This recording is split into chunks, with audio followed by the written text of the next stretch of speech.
Bom, agora ele está se preparando para saltar de uma pedra para outra. Eu realmente estou muito preocupada porque dá uns 3 metros de distância um para o outro. Deus te abençoe, galera, nesse pulo. Tipo de medo mesmo.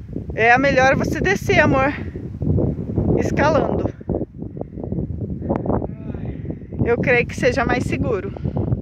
Agora eu não sei o que é mais seguro, eu pular ali ou descer, enfim. Vou tentar descer. Quando eu Tenta pular, descer. Todo santo ajuda na descida. eu só preciso de um santo ajudando na descida. E ele está contigo.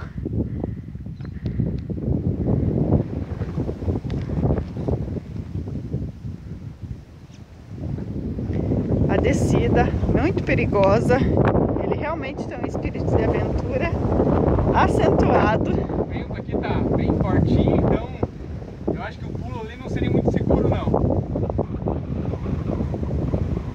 Ia quebrar as pernas e a esposa não teria condições de levá-lo. A perna seria pouco. Teria que sacrificar. Ouça quando eu digo, não pule, desça. Ok, desceu, finalizando.